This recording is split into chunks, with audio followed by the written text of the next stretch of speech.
E por fim, hoje, nós vamos ver a diferença entre o ímpio e o justo no dia do Senhor.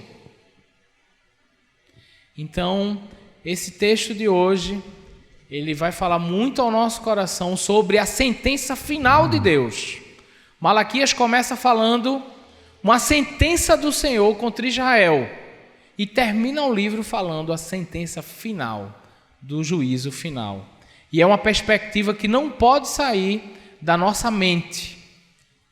O dia que o Senhor se levantará sobre toda a terra e pedirá contas. E os ímpios perecerão nesse dia, mas os justos serão salvos e saltarão como o bezerro solto da estribaria. Essa é a promessa do Senhor. Então vamos abrir as nossas Bíblias no livro do profeta Malaquias, capítulo 3, a partir do versículo de número 13.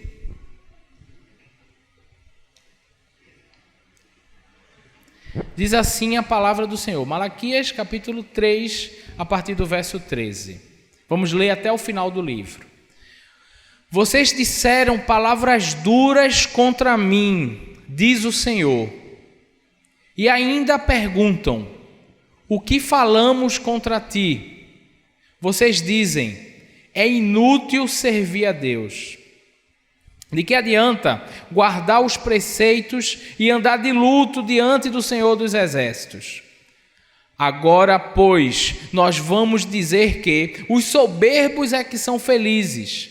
Também os que praticam o mal prosperam. Sim, eles tentam o Senhor e escapam. Então, os que temiam o Senhor falavam uns aos outros. O Senhor escutou com atenção o que diziam. Havia um memorial escrito diante dele, para os que temem o Senhor e para os que se lembram do seu nome. Eles serão a minha propriedade peculiar. Naquele dia que preparei, diz o Senhor dos Exércitos, eu os pouparei, como um homem poupa seu filho que o serve. Então vocês verão mais uma vez a diferença entre o justo e o ímpio, entre o que serve a Deus e o que não serve. Pois eis que vem o dia, queimando como fornalha. Todos os soberbos e todos os que praticam o mal serão como a palha. O dia que vem os queimará, diz o Senhor dos Exércitos, de modo que não lhes deixará nem raiz nem ramo.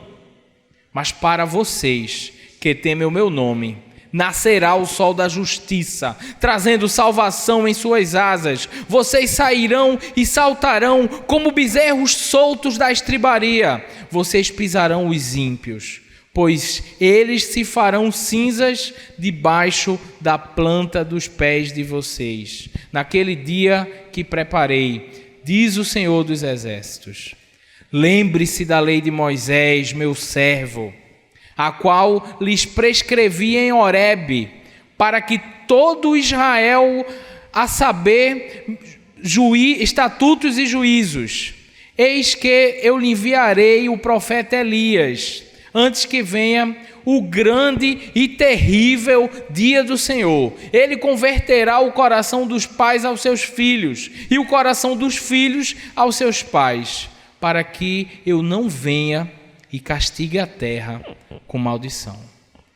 Mantenha sua Bíblia aberta, vamos orar. Pai Santo, grande é o teu nome, santo, santo, santo é o Senhor dos Exércitos. Toda a terra está cheia da tua glória.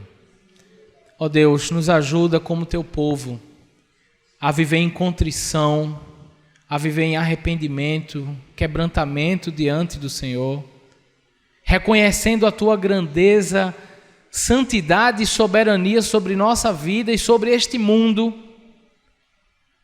e não perder de vista a perspectiva da eternidade, que o Senhor marcou um dia para julgar, para que os ímpios pereçam e para que o teu povo, a tua igreja, a tua noiva, seja salva e se delicie em tua presença. O dia que não haverá choro, morte, dor. Um dia onde tudo ficará para trás e estaremos diante do Senhor e do Cordeiro na cidade santa onde não haverá noite. Senhor, durante a nossa peregrinação nessa terra, nos ajuda, Senhor. Sem Ti nós não podemos fazer nada. Nos ajuda, Senhor, a não perder de vista a Tua palavra. Nos ajuda, ó Pai, para que a gente suporte sofrimentos, dores e aflições como servos do Senhor. Nos ajuda, Senhor, para que a gente não se afaste de Ti, mas para que nós retornemos, ó Deus, com toda a alma, com todo o coração, com toda a nossa mente, para Ti, para uma vida de adoração, santidade, santificação em Tua presença, vida essa na qual o Senhor mesmo promove por meio do Teu Espírito. Ó Deus, perdoa os nossos pecados. Nós temos pecado diante do Senhor de muitas formas. Precisamos da Tua graça, precisamos do Teu favor, precisamos de Ti. Em nome de Jesus. Amém. Irmãos, dizem que toda ausência é atrevida. Não sei se você já ouviu isso. É muito fácil a gente falar de alguém quando essa pessoa não está diante de nós. É muito fácil a gente ser rápido em trazer um julgamento, principalmente quando a pessoa julgada não está ali. E muitas vezes nós vivemos numa perspectiva totalmente equivocada e antibíblica. Como se Deus não estivesse presente na nossa vida diária. Na forma como a gente lida com os negócios, na forma como a gente fala, inclusive sobre Deus. Na forma como a gente fala das pessoas. O Senhor está presente em cada momento da nossa vida. E uma coisa muito interessante a gente pensar, que nesse texto aqui, o Senhor vai dizer: vocês falaram palavras duras contra mim. Só que Deus estava presente, ouvindo tudo. Muitas vezes esquecemos que Deus está presente em todos os momentos da nossa vida. E perdemos a noção da presença de Deus. Que esse texto precioso da sua palavra nos ajude a retornar à sensatez, ao entendimento que Deus está presente, como foi cantado aqui por nosso amigo Marconi, nosso irmão Marconi, né, à luz do Salmo 139, que para onde eu vou fugir do Espírito do Senhor, o Senhor está em toda parte. Então é assim que o texto começa. Vamos observar? Versículo 13 do capítulo 3, mantenha sua Bíblia aberta, olhe para ela. Olha o que o Senhor diz: vocês disseram palavras duras contra mim, diz o Senhor, e ainda perguntam: o que falamos contra ti? Então esse livro do profeta Malaquias é muito interessante, essa dialética que existe, esse diálogo. Deus traz uma sentença para o seu povo, mas o povo sempre refuta. Não, Senhor, não é bem assim, não sou eu. Não, eu falei o que contra o Senhor? Não, eu não falei não, eu não disse nada. E aí Deus vai trazer a sentença final, a refutação final. Vocês dizem: é inútil servir a Deus. De que adianta? Isso é palavra do povo, né? Inútil servir a Deus. De que adianta guardar os preceitos e andar de luto diante do Senhor dos Exércitos? Agora, pois, o povo falando ainda, versículo 15. Agora, pois, nós vamos dizer: os soberbos é que são felizes. Também os que praticam o mal prosperam. Sim, eles tentam o Senhor e escapam. Qual o cenário aqui, meus irmãos? O povo de Israel, após 100 anos que voltou do exílio da Babilônia, estava sendo oprimido, pagando altos impostos ao Império Persa. Estava vivendo um tempo de escassez, um tempo de muita dificuldade, um tempo de corrupção, onde até os sacerdotes se corromperam e a corrupção estava geral na sociedade. E ali eles olham e veem: peraí, os ímpios estão prosperando, os soberbos estão se dando bem. De que adianta a gente servir a Deus? De que adianta a gente honrar o Senhor, a gente viver em contrição diante do nosso Deus, se quem mente se dá bem? E aí eu falei isso já aqui logo, acho que no primeiro dia, que no nosso país parece que o crime compensa. Parece não, né?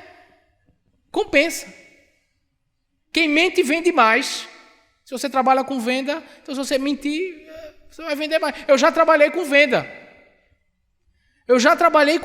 E eu ficava assim: nossa, como tem companheiros que vendem até o que não existe.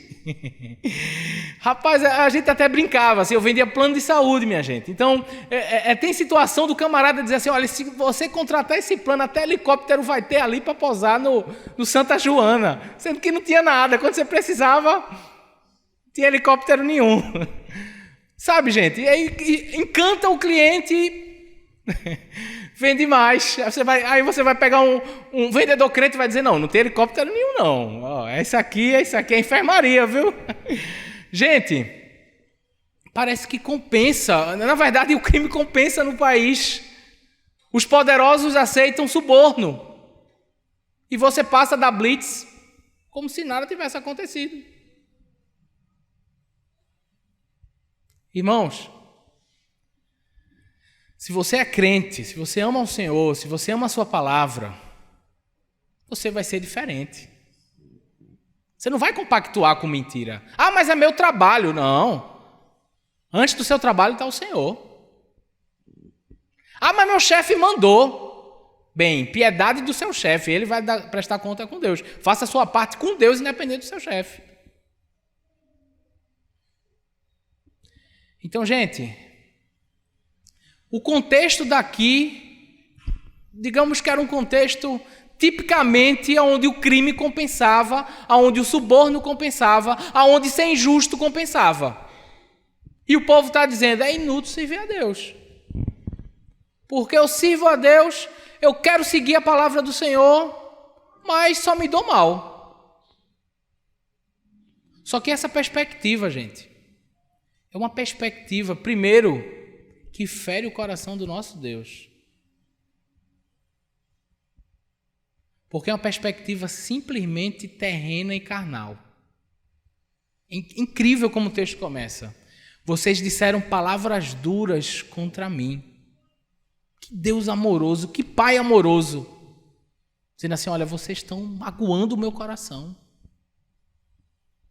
Porque vocês estão tendo inveja dos maus. Vocês estão tendo inveja dos perversos. Vocês estão agindo igual a eles. Vocês estão pagando mal com mal. Vocês estão idolatrando os soberbos. E o que mais tem isso é hoje em dia isso, né? Coach, né? Tem uns coaches aí que ensinam você a ser o melhor em tudo. Só que ensina você a fazer tudo errado do que o Senhor fala na sua palavra. E o que esse povo estava desejando aqui não era Deus, mas eram as bênçãos de Deus só. E Deus está dizendo: vocês estão dizendo palavras duras contra mim. Vocês estão entrando no caminho dos perversos. Vocês estão tendo inveja deles.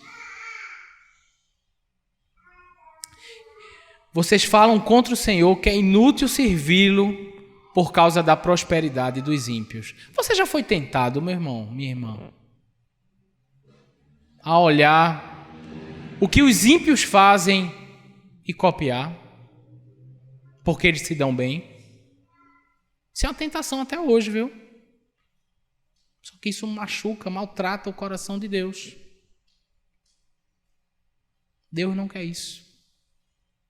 Por mais que nós muitas vezes não verbalizemos essas palavras, é inútil servir a Deus porque os ímpios se dão bem. Muito provavelmente a gente é tentado a seguir o caminho deles porque eles se dão bem, porque eles ganham mais, porque eles têm saúde, são mais felizes, entre aspas, né? Bota aspa nisso.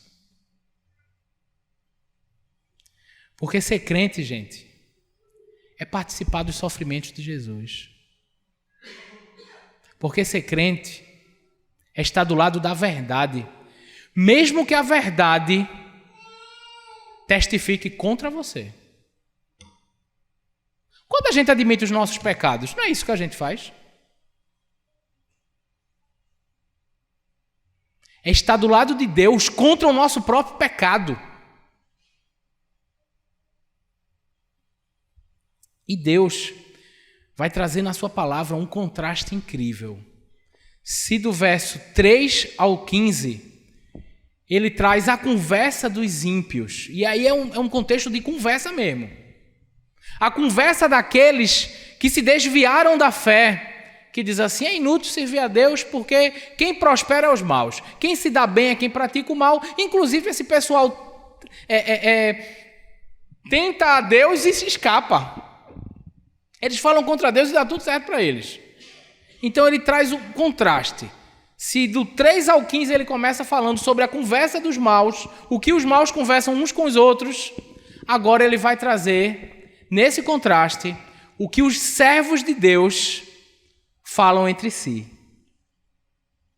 E é lindo, gente. É incrível.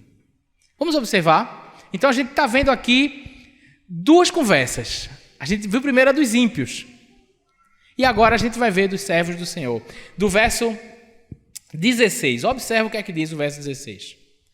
Então os que temiam ao Senhor falavam uns com os outros. Se de um lado está o que fala os perversos, agora está os que falam os servos do Senhor. Os que temem ao Senhor. Os que temiam o Senhor falavam uns com os outros. O que é que o Senhor fez? Quando o povo dele, o povo que temia o seu nome, falavam uns com os outros.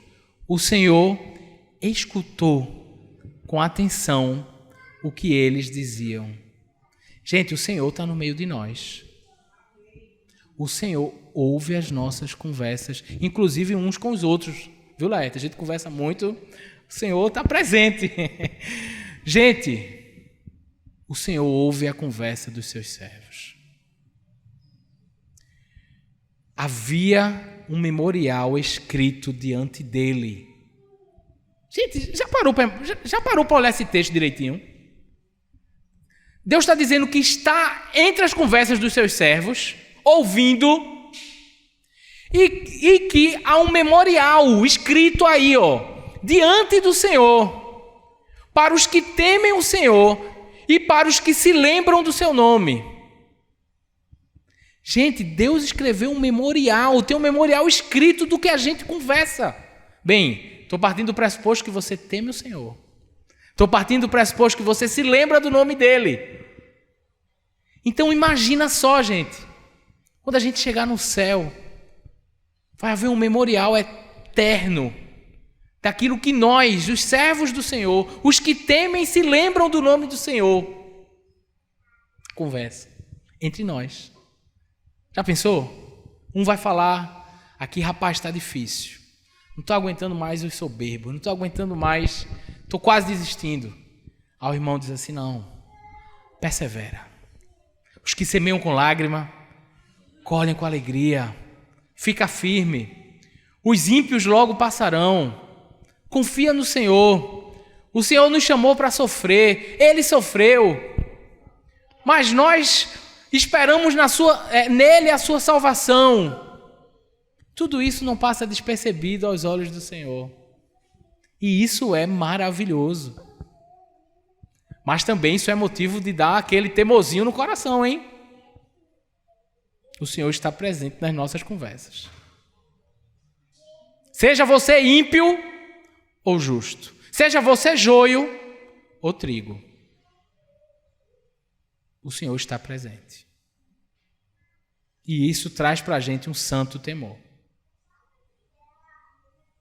Ele ouve nossas conversas. E as nossas conversas têm uma perspectiva eterna.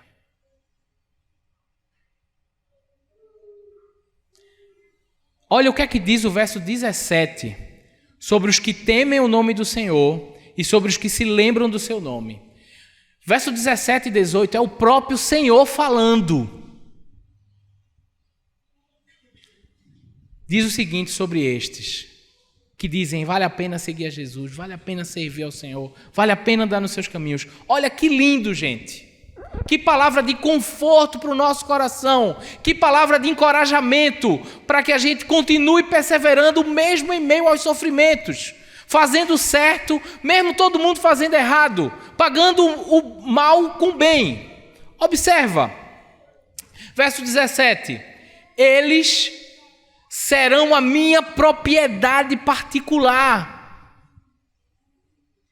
Naquele dia que preparei. Então o Senhor aponta aqui para um dia final. E Ele está dizendo, você que me teme, você que me ama, você que considera o meu nome, que está disposto a sofrer por não abrir mão da verdade, que está disposto a continuar semeando, mesmo em meio às lágrimas, haverá colheita, porque você naquele dia, no dia final, no dia do juízo final, será minha propriedade particular. Que maravilha, gente. Nossos olhos precisam estar nesse dia. Se os nossos olhos estiverem apenas no aqui e agora, a nossa fé vai fraquejar. Se a nossa esperança for somente para o aqui e agora, somos os mais infelizes dos homens. Mas os nossos olhos precisam estar aqui, no dia final, com a perspectiva escatológica. Que o Senhor, naquele dia, fará diferença entre o que teme ao Senhor e entre o que não teme, entre o que serve e o que não serve. E que naquele dia, e esse dia virá, nesse dia, nós seremos a sua propriedade particular. E segue dizendo, naquele dia que preparei, diz o Senhor dos Exércitos, eu os pouparei, como um homem poupa seu filho a quem serve. Poupar de quê, gente? Da ira de Deus que será derramada. A ira do Cordeiro, que fala lá no Apocalipse. O texto termina dizendo que esse dia será o grande e terrível dia do Senhor. Jesus bebeu o cálice da ira de Deus no nosso lugar. Bebeu o cálice da ira para que nós venhamos a desfrutar da sua graça, da sua misericórdia, para que os nossos pecados estejam completamente perdoados. Ele tomou o nosso lugar no julgamento de Deus e foi moído pelas nossas iniquidades, para que a ira do Senhor não esteja mais sobre mim nem sobre você. Naquele dia eu os pouparei. E vocês verão a diferença, versículo 18. Verão mais uma vez a diferença, porque Deus já faz a diferença hoje, né? Já existe uma diferença. Deus cuida do seu povo, a gente sabe. Isso tem uma perspectiva aqui e agora também. Mas a perspectiva final ainda é mais forte, ainda é mais, explícita.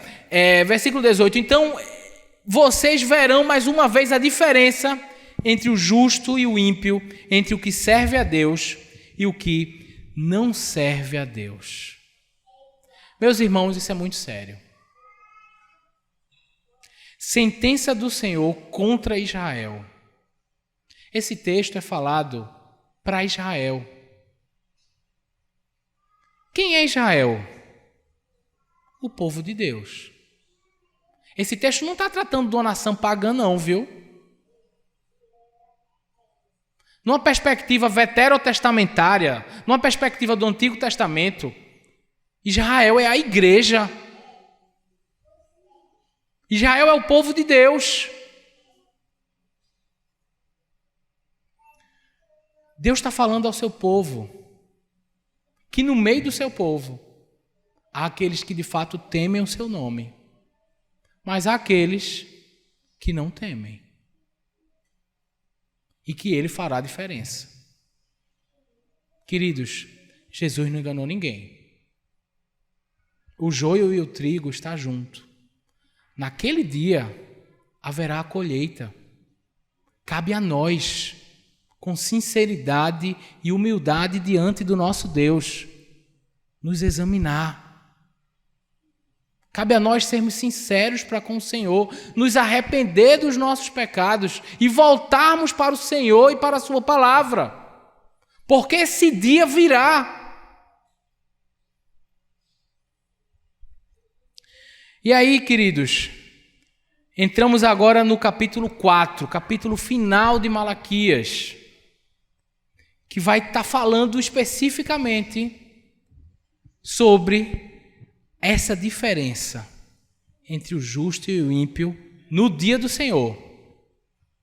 A gente começou falando aqui sobre que toda ausência é atrevida, mas um dia todos nós, irmãos, estaremos diante do Senhor.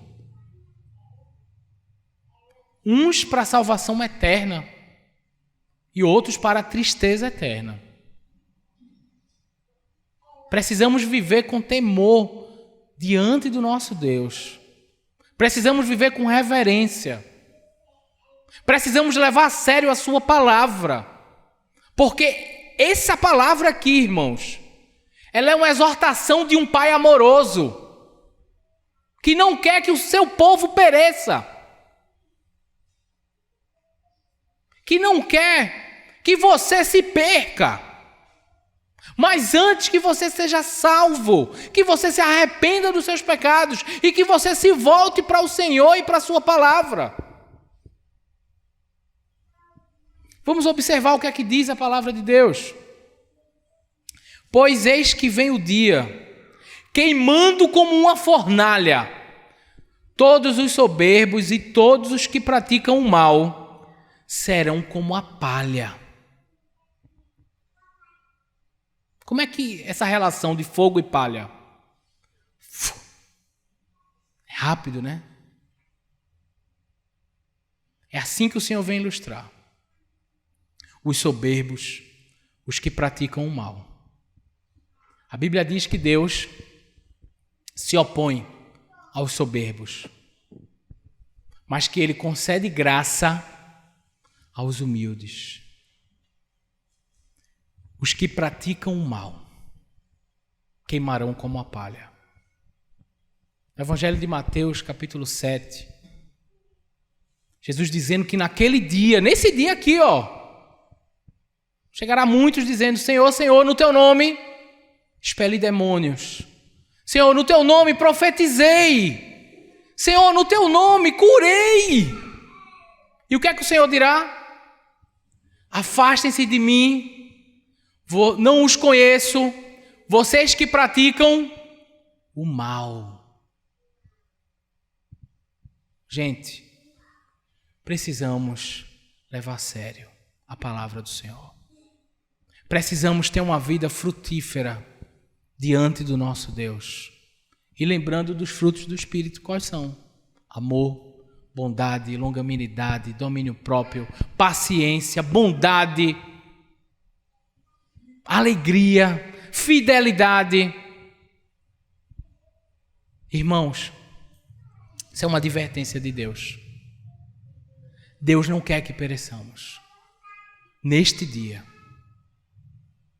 Mas Deus quer que nesse dia ergamos com fé a nossa cabeça.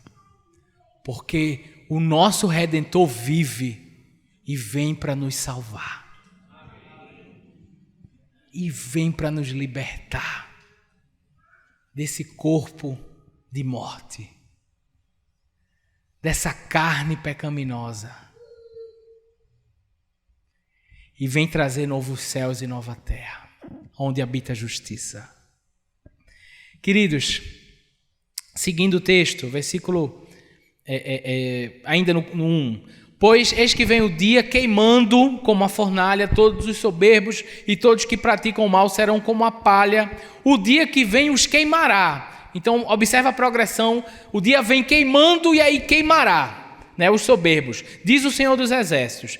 De modo que não deixará nem raiz nem ramo. O texto continua numa progressão. Versículo 2. Mas vocês que temem o meu nome, nascerá o sol da justiça, trazendo a salvação nas suas asas. Vocês saltarão como bezerros soltos da estribaria. Então imagina a cena. O texto ele quer mexer com a nossa imaginação, com a nossa emoção. Imagina a cena de um bezerrinho que está preso na estribaria, é solto, para correr naquele campo ali, para dizer, nossa, chegou a hora, chegou a hora de ser livre. Amém, gente? Amém. É para essa esperança, é essa esperança que temos, é para este dia que vivemos, padecemos, sofremos, pelo nome glorioso do Senhor Jesus. E aí o versículo 3 diz assim, vocês pisarão nos ímpios, aqueles que hoje estão oprimindo vocês pisarão neles. Porque lembra que o dia vem queimando, os ímpios queimarão, e agora eles já serão cinzas. Já não haverá mais ímpio. Não haverá mais quem perturbe os servos de Deus. É o dia em que a mesa do Senhor está posta diante dos nossos adversários. É o dia da vingança. É o dia do Senhor. Deus não quer que ninguém se perca, mas que todos cheguem ao conhecimento da salvação. Mas haverá, naquele dia, impenitentes, pessoas que se recusaram a se arrepender e a voltar para o Senhor.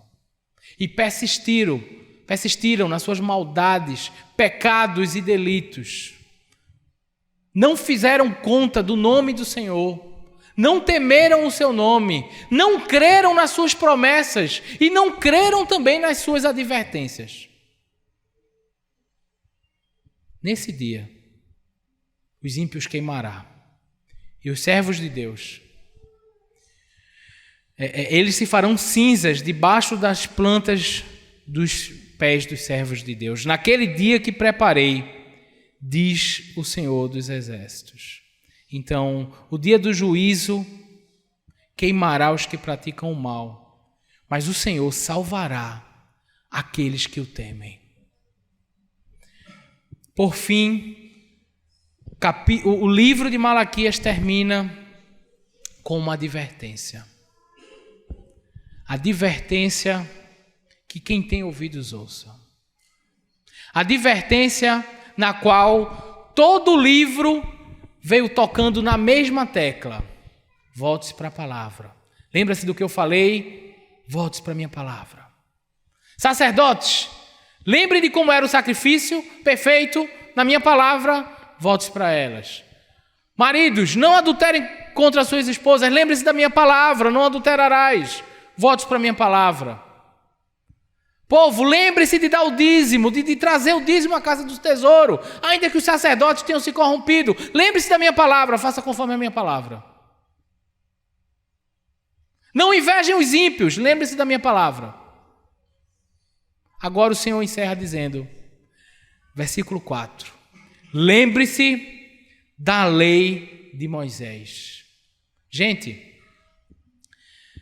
a lei de Moisés é a palavra de Deus, é o Pentateuco. Estamos no último livro do Antigo Testamento. Estamos ainda aqui numa perspectiva da antiga aliança. Então, para este povo aqui, a palavra de Deus se aplica, a palavra que eles entendem nessa revelação histórica gramatical da palavra de Deus, porque Deus se revelou na história de forma gramatical, através, da sua palavra escrita. Deus está mandando eles se lembrarem da lei de Moisés. Para nós, igreja do Senhor, precisamos lembrar dos 66 livros da Bíblia, inspirada de capa a capa. Lembre-se da palavra, da lei de Moisés, meu servo, a qual lhes prescrevi em Horebe, para todo Israel saber os estatutos e juízos. Gente, lembre-se da palavra do Senhor. Lembre-se de viver conforme a palavra do Senhor em todas as áreas da sua vida. Submeta-se à palavra do Senhor em todas as áreas do seu viver, na forma como você trata as pessoas, na forma como você lida com seus negócios, da forma como você vive a sua sexualidade, sim, na forma como você vive a sua vida conjugal, na forma como você, pai e mãe, trata seus filhos, na forma como vocês, filhos, tratam seus pais, no seu trabalho, no seu descanso, no seu lazer, quando estiver sozinho com o celular ou na internet. Lembre-se da palavra do Senhor, porque este dia virá. E o texto termina dizendo, bota aí o versículo 6, por favor, finalzinho do verso 6, para que eu não venha e castigue a terra com maldição. Deus quer salvar. Deus é um Pai amoroso. O meu pastor, o pastor do meu coração, pastor Joel, foi meu pastor por muitos anos, ele dizia assim, quem quer a condenação dos outros é o diabo. Deus quer salvar. Jesus quer salvar. O Senhor não quer trazer juízo sobre você. Mas a palavra de Deus, ela não volta vazia. Ela traz salvação para os que creem, mas traz juízo para os ímpios. E aí, de que lado você vai ficar? Versículo 5. O Senhor fala aqui acerca de um sinal antes do glorioso dia do Senhor. Diz o seguinte, eis que eu lhes enviarei o profeta Elias, antes que venha o grande e terrível dia do Senhor. Ele converterá o coração dos pais aos seus filhos e o coração dos filhos aos seus pais, para que eu não venha e castigue a terra com maldição. Então, assim, Deus está dizendo um sinal. Antes que eu venha, antes do grande e terrível dia do Senhor, vai vir um profeta, o profeta Elias. E aí, quero deixar bem claro uma coisa. O texto não está tratando de reencarnação, porque aqui em Malaquias o profeta Elias já havia existido. E a gente entende, à luz do Novo Testamento, quem é esse profeta Elias que viria, quem é esse mensageiro de Deus que é um sinal antes do dia do Senhor. Então, observa comigo o que diz Lucas capítulo 1, versículo 17. Se você observar o contexto, o anjo falando com Zacarias. Zacarias é o pai de João Batista. Zacarias, sumo sacerdote, entra ali no Santo dos Santos para trazer a oferta no lugar do povo. E ali ele tem uma visão, ele encontra com um anjo. Zacarias tinha mulher estéril.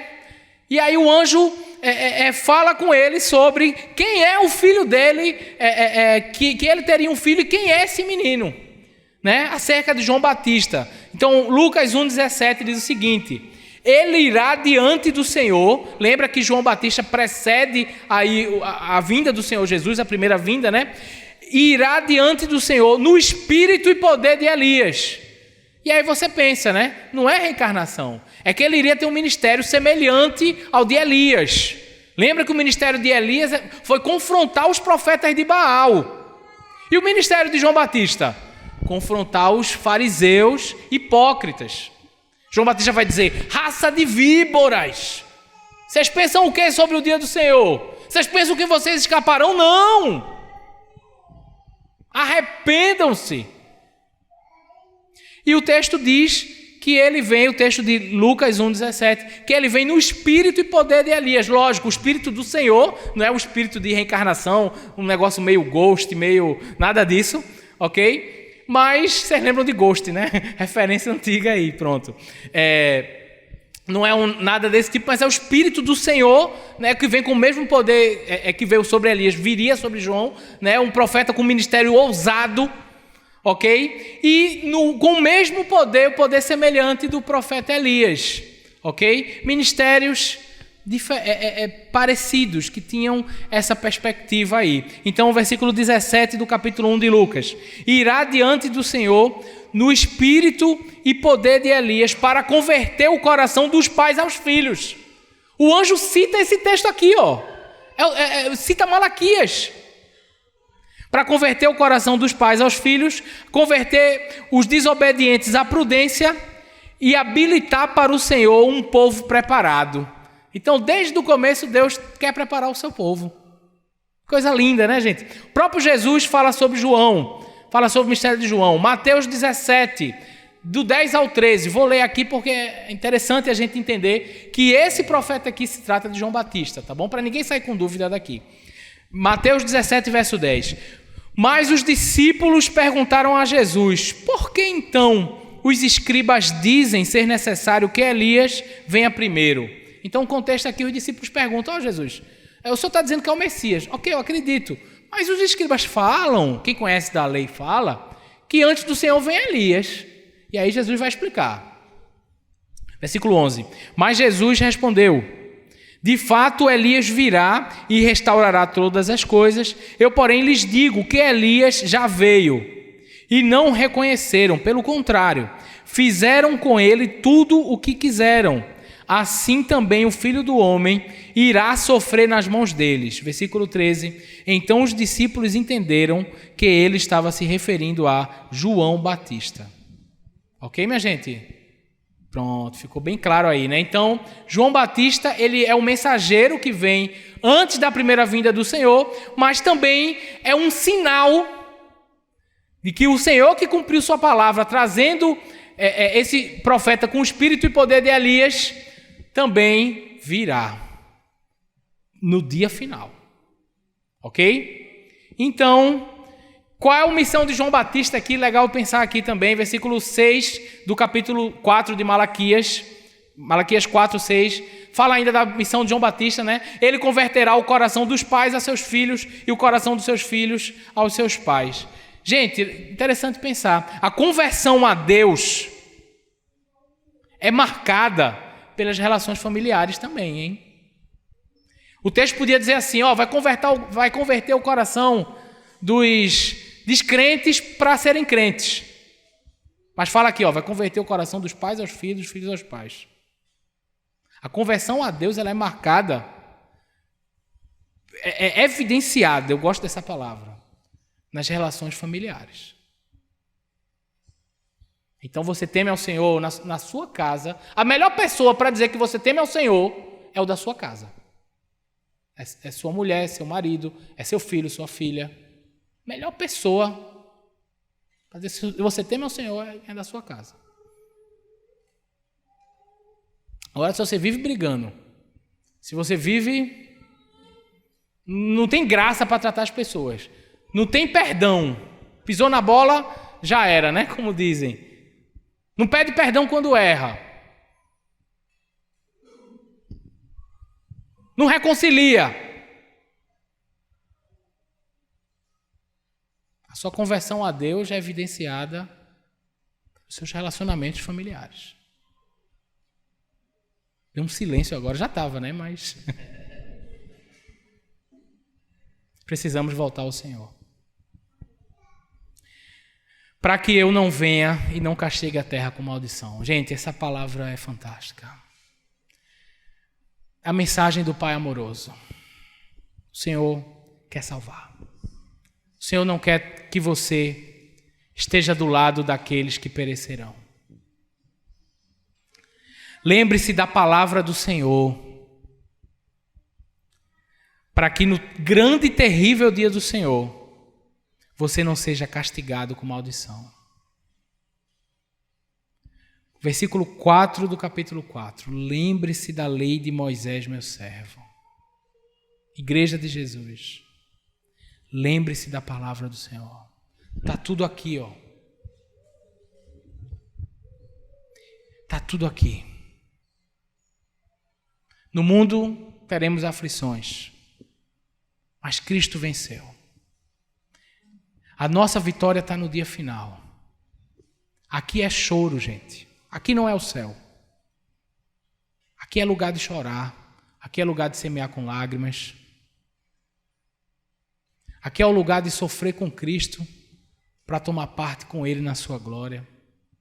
Aqui é lugar da gente semear no terreno do Espírito, negando a nós mesmos, tomando a nossa cruz e seguindo. E quem toma a cruz e segue, toma a cruz para morrer.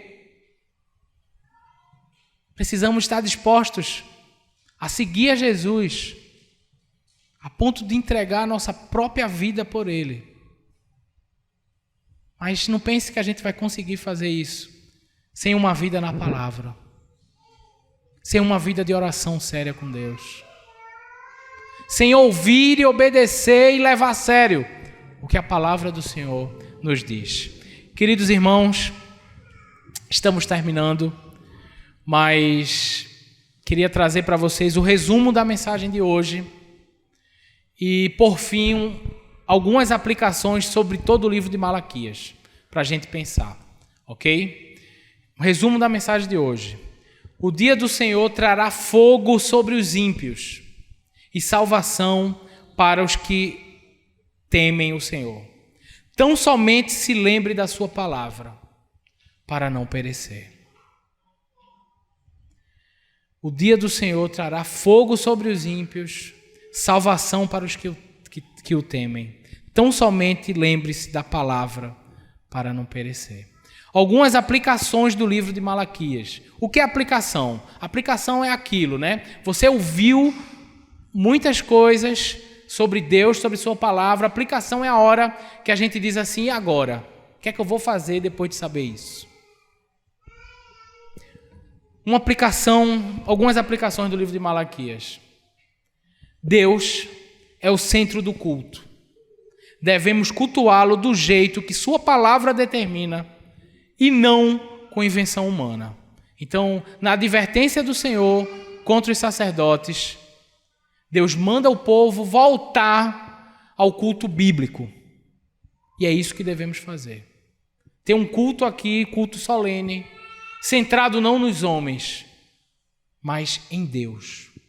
Não um culto antropocêntrico, onde o homem é o centro. Onde você se senta no banco e diz assim: hoje eu não gostei do culto. O culto não é para você. O culto é para o Senhor. E vem aqui para cultuar ao Senhor. Mas precisamos ter um culto bíblico, conforme Ele prescreve na sua palavra. Segunda aplicação: a nossa vida deve ser um culto racional a Deus. Nossa vida, devemos adorá-lo com a nossa forma de viver e com as nossas atitudes. Então, se Malaquias trabalha o culto público, o culto solene ao Senhor, que precisa ser bíblico e não com invenções humanas, trabalha também a forma de viver como um culto para adorar a Deus. Quando o profeta Malaquias fala ao seu povo, aos seus contemporâneos, sobre a infidelidade conjugal, ele vai dizer: vocês enchem o altar do Senhor de lágrimas, mas o Senhor não ouve vocês, porque na casa de vocês são adúlteros, vocês se divorciam das suas esposas. vocês se cobrem de violência. Por isso o Senhor não ouve vocês. Então o culto, ele precisa ser aqui no domingo o culto bíblico. Mas quando a gente sair segunda, terça, quarta, quinta, todos os dias da semana, precisamos adorar a Deus no nosso estilo de vida. Quer comais, quer bebais, quer fazer qualquer outra coisa, façam tudo para a glória de Deus. O culto terá mais vida quando a sua vida for um culto. E adorar a Deus com tudo que você fizer. Outra aplicação. Devemos adorar a Deus independente das circunstâncias. Independente. Deus convida o seu povo a trazer os dízimos num contexto de sacerdotes corruptos.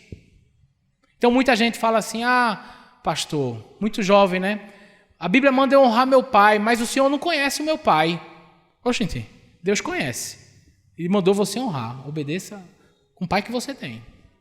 Honre seu pai, não importa quem ele seja, honre seu pai. Você não sabe quem é minha mãe, honre a sua mãe. Pastor, você não sabe quem é meu marido. Mulheres, seja submissa ao seu marido, como a palavra de Deus diz. Não importa quem ele é, obedeça. Seja submissa ao seu marido. Honre ao seu marido, como a igreja honra o Senhor. Muitos homens, pastor, o senhor não sabe quem é minha mulher, a mulher não se submete, a mulher é feminista, a mulher...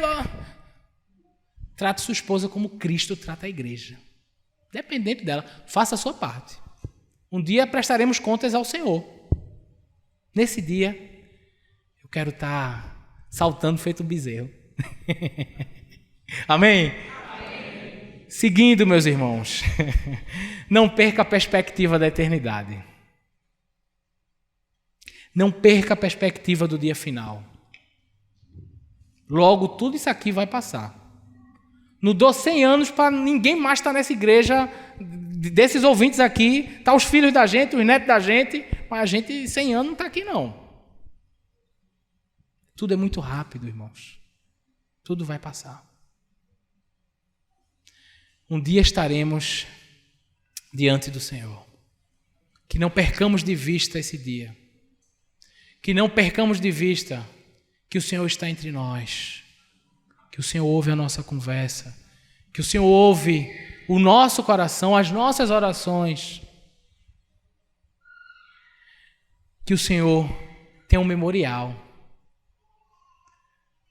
com as conversas dos seus servos diante dele. Que privilégio, hein, gente? Devemos adorar a Deus. Outra aplicação de Malaquias. Devemos adorar a Deus dando a Ele a primícia de tudo quanto temos. Malaquias também fala sobre dízimo, né? Quem teve aqui hoje de manhã ouviu isso.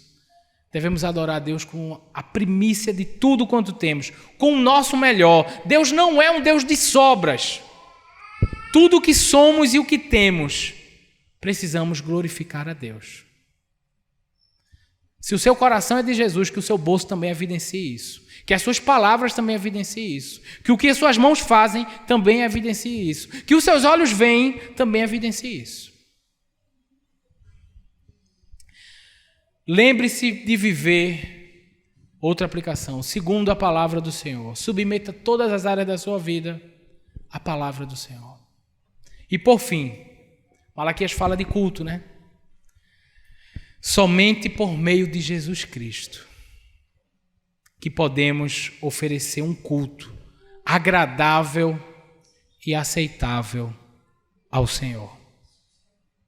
Somos todos pecadores. A Bíblia diz que as nossas obras de justiça não passam de trapos de imundícia. Só por meio do Cordeiro de Deus, que lava as nossas vestes no seu sangue e que nos dá condição, pelos méritos dele, de adorar a Deus em espírito e em verdade. Nele está a nossa confiança, não nos nossos méritos, não nas nossas performances, mas tão somente no Cordeiro de Deus, que tira o pecado do mundo, em Jesus Cristo, que bebeu o cálice da ira de Deus para nos poupar no dia da sua ira, como filhos que servem o Pai. Vamos orar? Pai Santo, obrigado pela tua palavra. Ela é linda.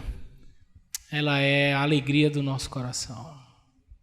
Que o nosso coração se alegre na tua palavra, Deus. Perdoa os nossos pecados. Perdoa as vezes que falamos como se o Senhor não estivesse ouvindo. Perdoa, Senhor, perdoa. Tem misericórdia de nós. Nos dá consciência da tua presença. Nos dá consciência que um dia estaremos diante do Senhor e que precisamos viver em humildade e contrição, levando a sério a tua palavra, lutando contra a nossa própria carne para viver a tua palavra, entendendo que em todas as coisas o Senhor nos fez mais do que vencedores, confiando nos teus méritos, confiando no teu Espírito, que é responsável pela obra santificadora em nós. Que nós possamos com confiança, com fé, olhar para o Senhor e dizer: Abba, Pai, Paizinho, Deus Salvador, obrigado porque o Senhor fala com a gente de forma tão clara na tua palavra. A tua palavra é a verdade. Nos ajuda a não termos um coração duro e perverso. Nos ajuda, Senhor, a ouvir a tua palavra, silenciar e obedecer. Nos leva ao arrependimento. Nos leva a ti, Senhor. Ajusta a nossa vida ao Senhor. Obrigado pela tua salvação. Obrigado pela tua igreja. Abençoa essa igreja, Senhor. Enche esses irmãos queridos com a tua graça, com a tua alegria, com a alegria da tua salvação, com uma fé inabalável. Que nós possamos, como igreja, se preciso for, sofrer por causa do teu nome, mas entendendo que o Senhor sofreu e que quando nós sofremos pela verdade, pela justiça, pelo Senhor, estamos nos assemelhando a ti, que sofreu, o justo pelos injustos, para que nós tenhamos vida eterna. Em nome de Jesus, ó Deus. Amém.